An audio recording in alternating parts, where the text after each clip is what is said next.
C'est à Canton, en Chine, que les meilleurs judokas de la planète ont rendez-vous pour le dernier tournoi de la saison. Les 16 athlètes les mieux classés dans chaque catégorie sont conviés pour ce Masters. Un plateau royal et une Française impériale, en la personne de Clarisse Agbenienou.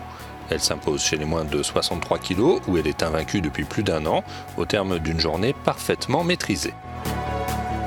En demi-finale, elle bat par étranglement celle qui était à la fois la tenante du titre et sa victime en finale des mondiaux, la japonaise Miku Tashiro. Puis c'est sur immobilisation qu'elle vient à bout d'une autre japonaise, la championne d'Asie Nami Nabekura. Les filles face à moi étaient très différentes. J'ai affronté une gauchère en demi-finale et une droitière en finale, donc avec un style différent. Mais toutes les deux sont des japonaises. Donc je savais que les combats seraient très difficiles. Je les bats toutes les deux au sol et c'est complètement dingue.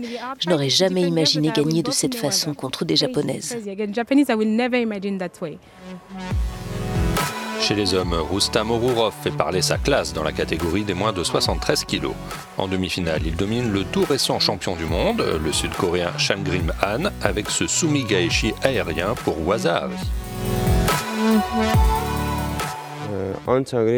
Je pense que Changrim Han est l'un des judokas les plus puissants du monde. Je me suis préparé pour ce combat.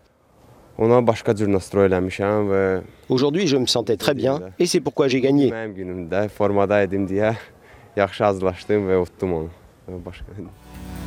Pour conclure sa journée avec une médaille d'or autour du cou, le vice-champion olympique Rustam Orurov domine le Canadien Arthur Marguelidon sur un autre Waza-Ari après 16 secondes dans le temps additionnel. À peine 16 secondes, c'est le temps dont a besoin d'Istria Krasniki pour remporter sur Ippon la finale des moins de 48 kg. Elle avait pourtant une redoutable adversaire, la japonaise Ami Kondo, championne du monde en 2014 et sur le podium des Jeux Olympiques à Rio en 2016.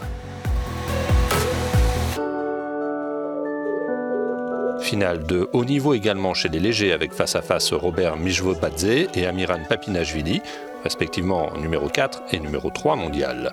C'est finalement au golden score que le Russe vient à bout du Géorgien.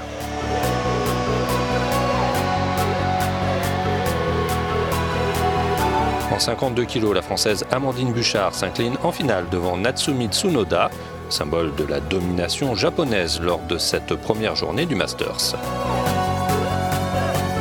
Ses compatriotes Tsukasa Yoshida et Yoshiro Maruyama font également hisser le drapeau nippon sous le plafond de la salle de Canton qui accueille ce week-end l'élite du judo.